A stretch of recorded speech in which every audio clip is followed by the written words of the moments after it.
Madame la directrice générale, chère Amélie, merci beaucoup à toi, merci au GIP Cézanne, merci à Albert Lottmann, directeur coordonnateur de la gestion du risque pour l'assurance maladie, de m'avoir proposé de participer au lancement de cette journée. Je crois que je n'ai pas hésité à répondre favorablement à cette demande parce que, comme tu l'as dit, et comme je crois la journée d'aujourd'hui le montrera, l'importance du numérique en santé, la diversité des sujets, évidemment rendait obligatoire ma présence parmi vous ce matin.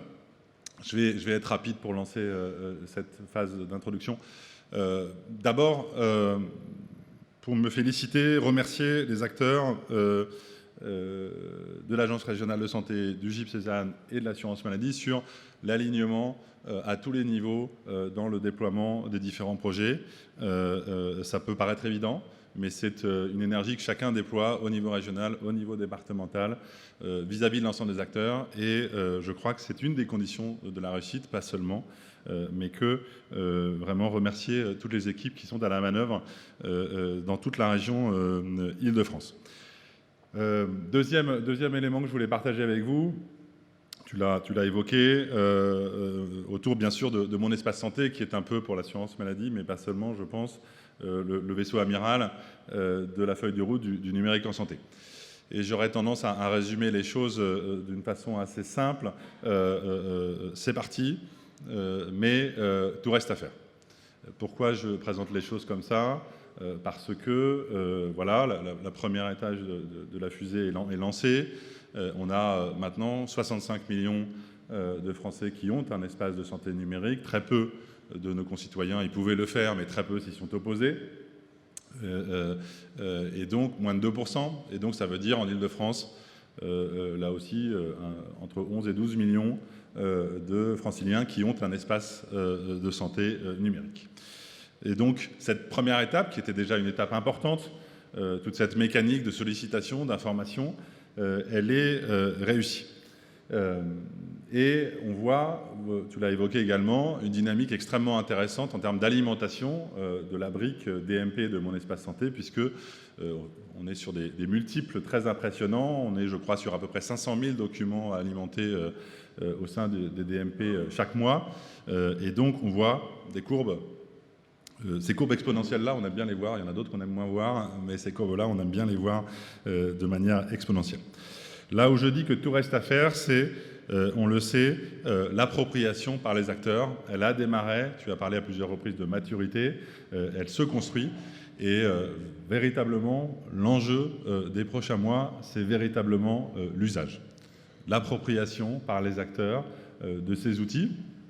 Alors, pourquoi je crois qu'on peut être optimiste, y compris par rapport aux tentatives précédentes, c'est qu'avec la feuille de route du Ségur numérique, avec les financements significatifs qui sont apportés, près de 2 milliards d'euros France entière, avec aussi la logique de la mise à jour de tous les logiciels des professionnels de santé en ville, à l'hôpital, dans le médico-social, dans les cabinets de radiologie, dans les cabinets de biologie, un peu partout, on va véritablement donner les outils aux professionnels de santé pour que tout ça se fasse de la manière la plus fluide, j'allais dire la plus automatique, la plus naturelle possible.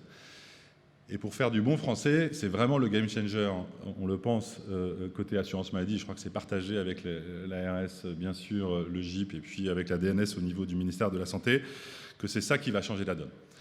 Et donc ce mouvement d'appropriation, de changement des logiciels, qui a commencé à se déployer, qui va durer jusqu'au printemps 2023, c'est véritablement une phase cruciale pour que les alimentations du DMP se fassent automatiquement, les résultats de biologie, de radiologie, les comptes rendus hospitaliers. Il y a déjà pas mal d'hôpitaux, bien sûr, qui sont déjà au rendez-vous. Et qu'on va créer ce cercle vertueux qu'on cherche depuis plusieurs années, qui est des outils qui s'enrichissent parce qu'ils sont alimentés. Et comme ils sont alimentés, ils sont consultés. Et comme ils sont consultés, ils sont alimentés. Et je m'arrête là, je pense que vous m'avez compris. Pour ça, ça veut dire qu'on a encore un énorme travail collectif à faire de sensibilisation, d'information, d'accompagnement, d'explication, et notamment vis-à-vis des professionnels de santé de ville.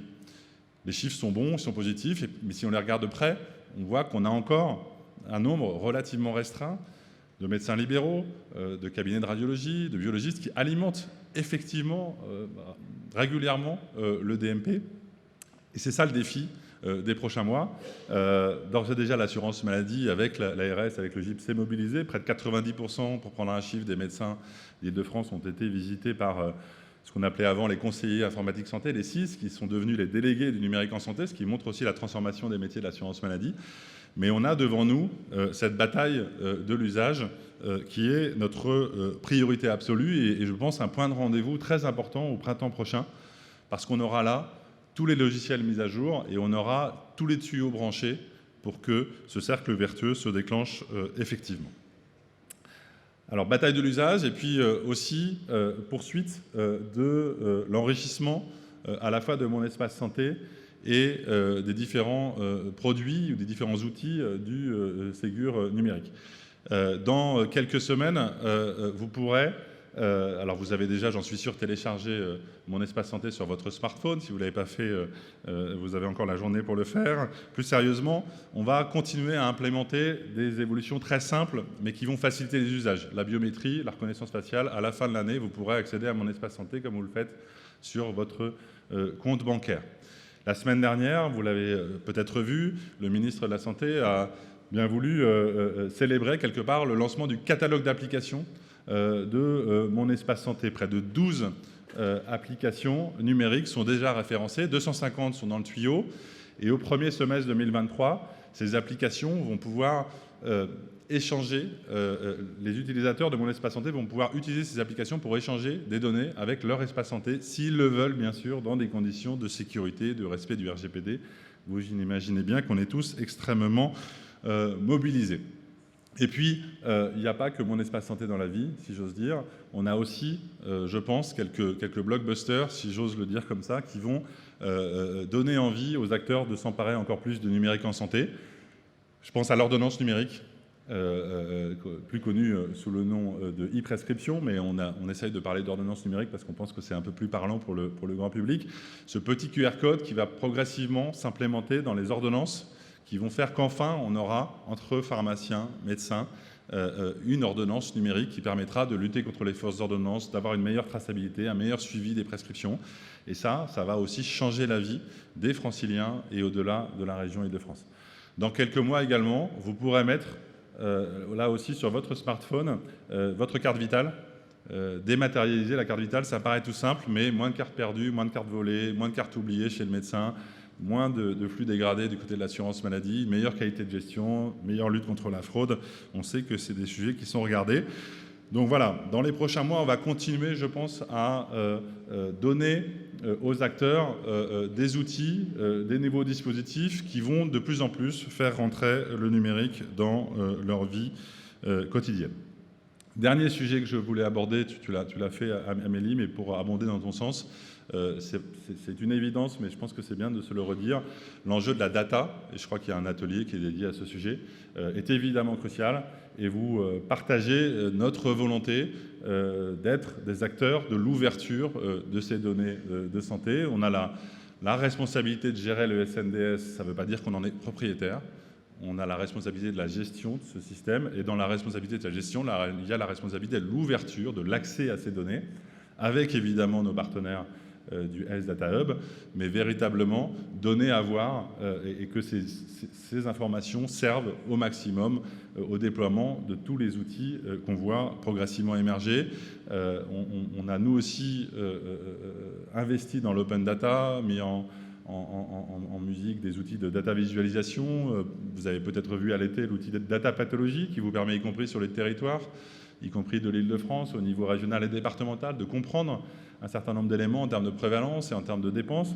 On va continuer cette dynamique au-delà de la vaccination aussi, et qu'on avait ouvert Vaccin Covid, avec au premier trimestre 2023 un outil data professionnel de santé qui permettra aussi, et je pense que c'est un sujet qui sera très très utile dans les suites et pour accompagner les CNR santé, de comprendre les dynamiques territoriales, la démographie, l'activité, l'installation des professionnels de santé, comment ça se passe, comment ça va se passer dans les territoires. Et donc on est extrêmement mobilisés pour vous fournir le maximum de data possible et pour aider aux transformations du système de santé. Voilà ce que je voulais partager avec vous en introduction. Moi aussi, j'ai beaucoup de sujets que j'aurais souhaité évoquer. Je n'ai pas parlé du cyber, qui est aussi un sujet quotidien pour l'assurance maladie de renforcement de ces niveaux de sécurité. On a nous aussi connu des attaques ou des fuites de données. Parler évidemment télésanté. Mercredi, comme vous le savez sans doute, nous ouvrirons les négociations avec les médecins libéraux. On reparlera bien sûr téléconsultation, téléexpertise, comment, et aussi c'est très important je pense dans les territoires, comment on a une téléconsultation qui prend corps dans une approche territoriale de la santé, dans les parcours de soins.